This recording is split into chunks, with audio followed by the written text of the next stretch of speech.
اللہ تبارک و تعالی نے قرآن مجید برہان رشید میں ارشاد فرمایا کہ یا ایھا النبی انا ارسلناک شاہدا و مبشرا و نذیرا۔ فرمایا محبوب صلی اللہ تعالی علیہ وسلم ہم نے آپ کو گواہ بنایا ہے،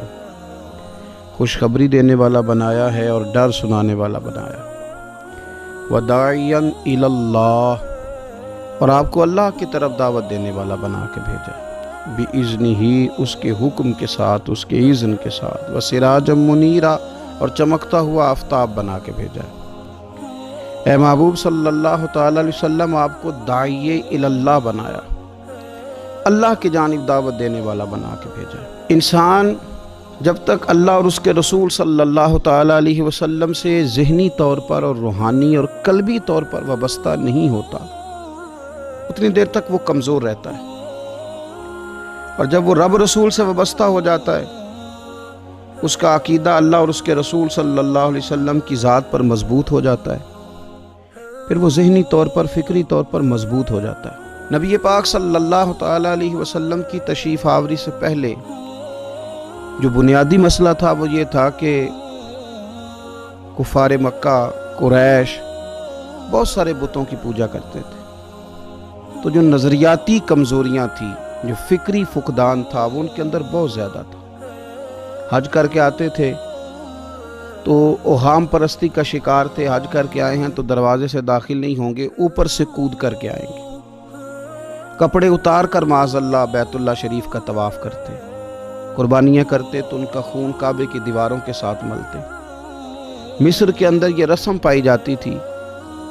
کہ وہ سال کے بعد ایک لڑکی کو ذبح کر کے دریا میں ڈالتے تھے تو تب دریا چلنا شروع ہوتا تھا، اور اس پر انہوں نے نظریہ بنا لیا تھا کہ ایسا ہوگا تو تبھی معاملہ آگے بڑھے گا۔ نبی پاک صلی اللہ تعالی علیہ وسلم نے ان سب لوگوں کو اللہ کی جانب دعوت دی۔ حضور علیہ السلام نے فرمایا میں تمہارے سامنے جو تعلیمات لے کے آیا ہوں ان میں کوئی اوہام پرستی نہیں، اس میں توہمات کا کوئی تذکرہ نہیں، ایک مضبوط دین، اللہ تبارک و تعالیٰ کی ذات پر بھروسہ، اللہ تبارک و تعالیٰ کی رحمت سے امید، ان سب چیزوں کو رسول پاک صلی اللہ تعالیٰ علیہ وسلم نے لوگوں کے ذہنوں تک اتارا۔ جب تک انسان کا بھروسہ عام انسانوں سے وابستہ رہتا ہے، دنیا داروں سے وابستہ رہتا ہے، پیسوں سے وابستہ رہتا ہے، دنیاوی معاملات کے ساتھ وابستہ رہتا ہے، تو وہ کمزور ہوتا جاتا ہے دن بدن۔ اور رسول پاک صلی اللہ علیہ وسلم داعی الی اللہ ہیں، تو حضور نے ہمیں یہ سوچے دی ہیں کہ تم نہ اپنے آپ کو اللہ رسول سے وابستہ کرو، پھر یہ جو کمزوری ہے نا، کمزوری یہ تمہارے دل سے نکل جائے گی۔ ہم دیکھتے ہیں کہ آج بہت سارے لوگ ایسے ہیں جو مایوسی کی گفتگو کرتے ہیں، اگر غریب ہو گئے ہیں تو تب بھی ان کے جملوں میں معاذ اللہ مایوسی ہے، کہیں بیمار ہو گئے ہیں تو پھر بھی وہ گھبرائے سے ہیں، وہم کا شکار ہیں، اگر کسی جگہ کوئی آزمائش ان پر آ گئی ہے تو بھی مختلف توہمات کا وہ شکار ہو جاتے ہیں۔ اگر توجہ اللہ رسول کی جانب ہو اور وہ سوچیں جو رسول پاک صلی اللہ علیہ وسلم نے ہمیں دی ہیں ان پر توجہ ہو، تو پھر انسان کسی وہم کا شکار نہیں ہوتا، پھر وہ مضبوط زندگی گزارتا ہے اور مضبوطی کے ساتھ آگے بڑھتا ہے، کیونکہ اس کو سمجھ آ گئی ہے کہ میرا خالق اللہ ہے، رازق اللہ ہے، پیدا کرنے والا اللہ ہے، اور میرے تمام معاملات کا محافظ بھی میرا اللہ ہے۔ پھر وہ کمزور نہیں پڑتا، پھر وہ زیادہ امیدیں لوگوں سے وابستہ نہیں کرتا، دنیا داروں سے، سیٹھ و نوابوں سے زیادہ امیدیں نہیں وابستہ کرتا، پھر اس کی امیدیں اللہ سے اور اللہ والوں سے، پھر وہ اللہ رسول کی بارگاہ میں اپنے آپ کو پیش کر دیتا ہے۔ حدیث مبارکہ ترمذی شریف میں موجود ہے، راوی حضرت عبداللہ ابن مسعود رضی اللہ تعالیٰ عنہ، ذرا حضور صلی اللہ علیہ وسلم کے تربیت کرنے کا انداز دیکھیے گا۔ حضرت عبداللہ ابن مسعود رضی اللہ تعالیٰ عنہ روایت کرتے ہیں کہ نبی پاک صلی اللہ تعالیٰ علیہ وسلم نے فرمایا کہ اللہ تعالیٰ نے ہر جان کو پیدا فرمایا، ہر جان کو اللہ تعالیٰ نے پیدا کیا، تو تین چیزیں رب کریم نے لکھ دیں اس کے لیے۔ ہر جان کو پیدا کیا تو اللہ نے لکھ دیا، کیا لکھا؟ اس کا رزق کتنا ہے یہ بھی رب نے لکھ دیا، عمر کتنی ہے، زندگی کتنی ہے یہ بھی رب نے لکھ دیا، اور جو اس پر مشکلات آئیں گی وہ بھی اللہ نے لکھ دی۔ اس کی حکمت کے تقاضوں کے تحت جو مشکلات آئیں گی انسان کی گناہوں کی معافی کا سبب بنے گی، نیک ہے تو درجات کی بلندی کا سبب بنے گی، تو جو مشکلات اس کی طرف آئیں گی، جو مصیبتیں، بیماریاں، تنگیاں، وہ سب اللہ تبارک و تعالیٰ کی حکمت کے تقاضوں کے تحت آئیں۔ اب انسان یہاں گھبرایا رہے، مایوس ہو جائے۔ ایک بات اب ذرا یہاں صوفیاء کہتے ہیں، وہ بھی سمجھنے والی ہے۔ وہ کہتے ہیں کہ اصل بات یہ ہے کہ جس رب کی طرف سے تو کرم قبول کرتا ہے نا، اس کی طرف سے آزمائش بھی قبول کر۔ وہ کریم جو تیرے اوپر رحمت کے دروازے کھولتا ہے، کبھی اپنی حکمت کے تقاضوں کے تحت تجھے کسی مشکل میں ڈالے تو اسے بھی تھوڑا سا قبول کر۔ ایسا نہ ہو کہ میٹھا ہے تو فٹافٹ تو قریب کرے، اور اگر تھوڑا سا تجھے کوئی ترش رویے سے، ترش جگہ سے گزرنا پڑے تو پھر تو گھبرا جائے۔ تو اپنے مالک کے سپرد جب اپنے آپ کو کر دے گا، پھر تیری طبیعت سکون میں آ جائے گی، تیرا قلب ٹھنڈک میں آ جائے گا۔ محمود غزنوی رحمت اللہ علیہ مالٹا کھا رہے تھے، ایک ٹکڑا اس کا، ایک خاش اس کی اپنے ہاتھ سے نکال کر کے ایاز کو کھانے کے لیے دی۔ ایاز فٹافٹ کھا گیا۔ بعد میں ایک ٹکڑا محمود نے اپنے منہ میں ڈالا تو بڑا کڑوا محسوس ہوا مالٹا، تو اس نے اس کو تھوک دیا اور ایاز کی طرف دیکھ کے کہنے لگا بہت ترش تھا، بہت کڑوا تھا، کس طرح تم کھا گئے؟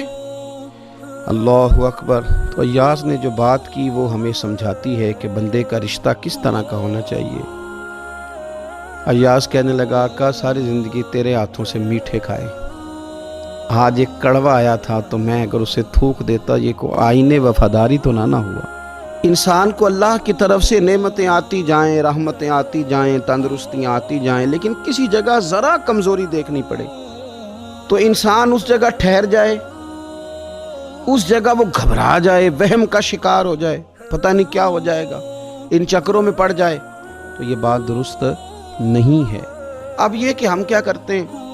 ہم نے اپنی ساری توجہات کا مرکز دنیا والوں کو بنا لیا۔ دنیا والوں کو کیسے راضی کرنا ہے، ان کو کیسے سیٹ رکھنا ہے،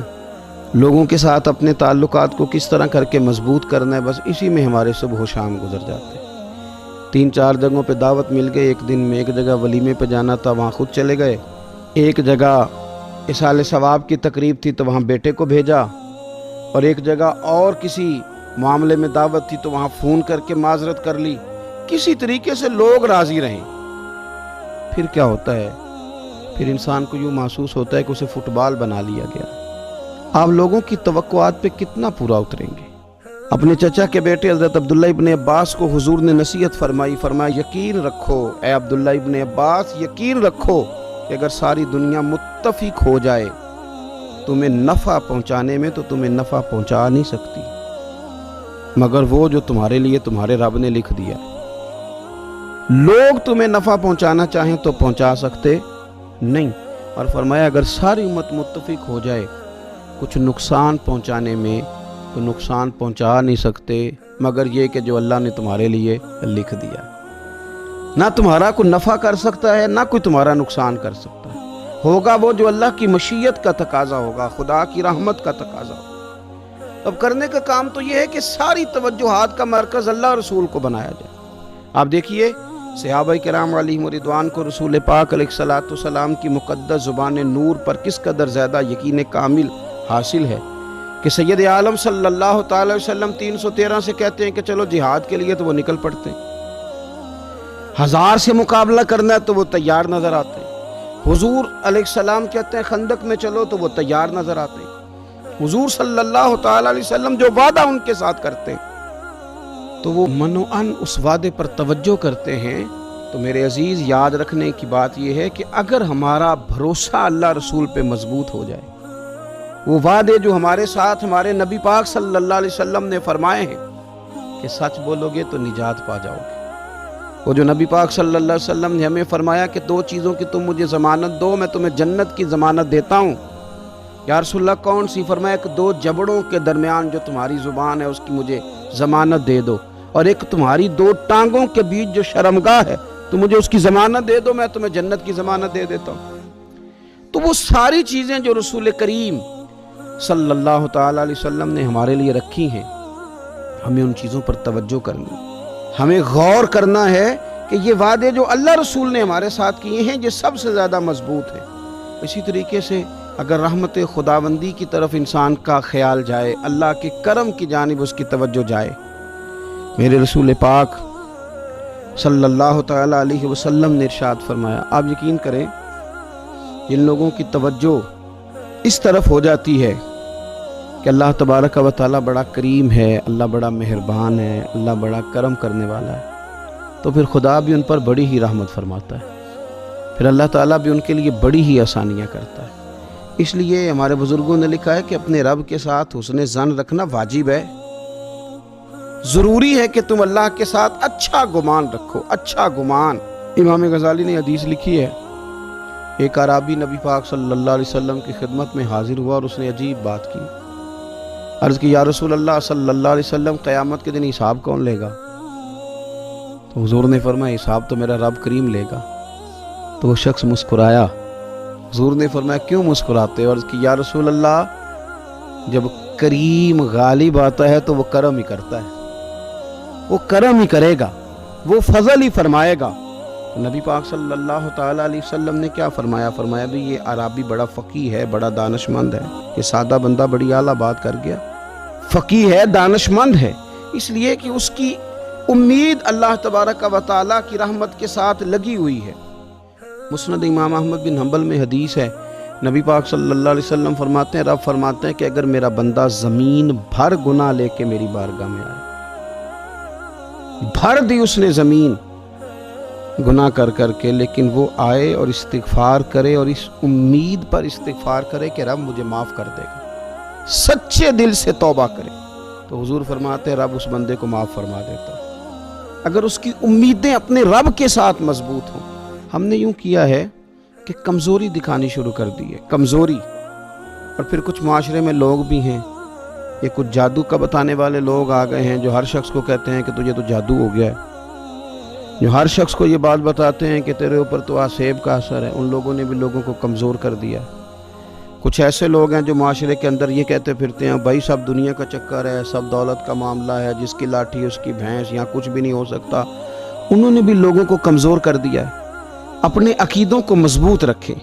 اللہ رسول صلی اللہ علیہ وسلم کے ساتھ اپنے بھروسے کو مضبوط کریں۔ دیکھیں حضور ہماری تربیت کرتے ہیں، فرمایا اگر تم رب پہ بھروسہ کرو گے نا اور رب تعالیٰ پہ بھروسہ کر کے نکلو گے تو اللہ تمہیں اسی طرح رزق عطا فرمائے گا جس طرح رب پرندوں کو رزق عطا فرماتا ہے۔ وہ صبح بھوکے نکلتے ہیں لیکن شام کو لوٹتے ہیں تو اللہ انہیں پیٹ بھر کے روزی عطا کرتا ہے۔ کیوں؟ اس لیے کہ ان کا بھروسہ مضبوط ہے، ان کا اپنے رب پہ توکل مضبوط ہے۔ رسول کائنات صلی اللہ تعالیٰ علیہ وسلم نے ہمیں ہمارے رب کی جانب دعوت دی،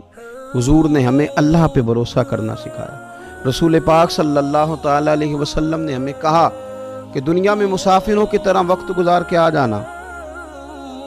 جنت میں رب نے تمہارے لیے وہ نعمتیں تیار کی ہیں نہ کسی آنکھ نے دیکھی، نہ کسی کان نے سنی، نہ تمہارے دل پر خیال ہی گزرا ہوگا کہ اللہ یہ شان عطا فرمائے۔